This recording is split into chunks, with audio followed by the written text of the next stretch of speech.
रस्त्यावर आपण आदिवासी विकास विभाग हे आदिवासींचं सर्वत्व मिनी मंत्रालय आहे, ह्या ठिकाणी आपलं आंदोलन चालू आहे। यासाठी आदरणीय पोलीस प्रशासनचे वरिष्ठ अधिकारी, त्या संबंधित सर्व अधिकारी हे आपल्याला सर्वप्रथम सहकार्य करीत आहेत। त्यांच्यासाठी एकदा जोरदार टाळ्यांचा आपण सन्मान करूया। मित्र, आपण दोन्ही बाजूने लढाई लढत आहे, एक न्यायालयीन लढाई आणि दुसरी आहे रस्त्यावरची लढाई। आपल्या मागण्या ही संविधानिक आहेत, आपण कुठे चुकीचं मागणी करत नाही किंवा एखाद कायदा बनवायला लावत नाही, जे आहे तेच मागत आहे। आपली मागणी ही संविधानिक। त्याच्यात सर्वप्रथम मागणी आहे की बाह्यस्रोत प्रक्रिया 1791 पदे हे तात्काळ रद्द करायला पाहिजे, बाह्यस्रोत खाजगीकरण रद्द झालं पाहिजे। दुसरी अत्यंत प्रामाणिक अशी मागणी आहे, जो 1 वर्षापासून पुढे 5 वर्षापासून जो कर्मचारी वर्ग 3 वर्ग 4चा जो प्रामाणिकरित्या आश्रमशाळेमध्ये काम करीत आहे त्याला रोजंदारीचा आदेश शैक्षणिक वर्ष 2025-2026 देण्यात यावा, ह्या आपल्या प्रमुख मागण्या आहेत। त्याचप्रमाणे आपल्याला सेवा संरक्षण मिळावं ही आपली मागणी आहे। यासाठी आपण आपल्याला वेळोवेळी प्रशासनाशी आपल्याला लढा द्यावा लागत आहे। मी पोलीस बांधवांना पण विनंती करीत आहोत, तुम्हाला म्हणजे त्या 4-5 दिवसापासून थोडा त्रास होतो, पण साहेब आम्ही लोकशाहीचे पालन करणारे आहोत, संविधानाच्या कायद्याच्या कचाट्यात राहून आमचे हे आंदोलन आहे। आम्ही कुठेही असं चुकीचं काम करणार नाही, हे आपल्याला सर्वांच्या वतीने गवाही देतो।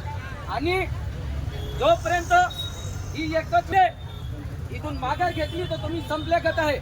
म्हणून जे कोणी घरी असतील त्यांना बोलवा, एकी वाढवा आणि आपला विजय आपल्या पत्रात, आपला हक्क न्याय आपल्या पत्रात पण, कारण आपण लांब लांबून आलेलो आहोत। पुन्हा इथं कोणी येणार नाही। या आतापर्यंत 7/7/2025 पासून बेमुदत धरणे आंदोलन केलं होतं, परंतु मला हे आता माझा अंत यांनी पाहिलेला आहे। मी आता त्यांना पत्रव्यवहार केलेला आहे की आज ह्या क्षणापासून अन्न त्याग आंदोलन गलतलपूर्ण करीत आहे। हे तुम्हा सर्वांच्या आशीर्वादाने होणार आहे। केलं तरी चालेल, परंतु इथून आता हलणार नाही।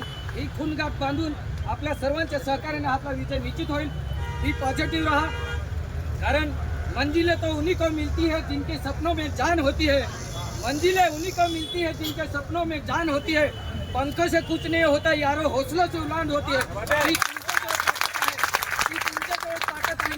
म्हणून हे तुम्ही आदिवासी समाजाचं खाजगीकरण जे काही SC ST OBCचं जे काही आरक्षण आहे, जर का बाह्यस्रोत खाजगीकरण झालं तर हे भारतीय संविधानिक जे अधिकार आहेत SC ST OBCना ते कुठेतरी खतम होईल आणि आपल्यावर कुठेतरी गुलामगिरीची पाळी येईल।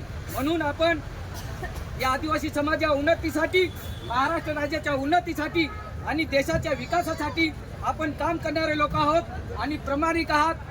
100% शैक्षणिक क्षेत्रात तुमच्या गुणवत्तेशी तोडजोड करणारा मायकल नाही।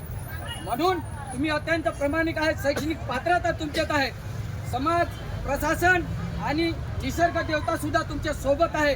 त्यामुळे इथून आपली लढाई जिंकल्याशिवाय कोणी जायचं नाही।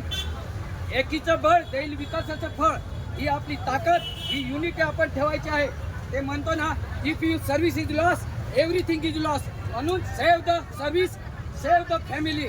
म्हणून आपली फॅमिली वाचवायची असेल, आपली नोकरी वाचवायची असेल, आपला आदिवासी समाज वाचवायचा असेल, संविधान वाचवायचे असेल, तर ही तुम्ही रस्त्यावरची लढाई लढत आहात। यासाठी तुम्हाला मानाचा जय भीम करतो, जय आदिवासी करतो आणि माझ्या निवेदनासाठी मी प्रतीक्षा करतो। भेटायला देतील नाही तर मी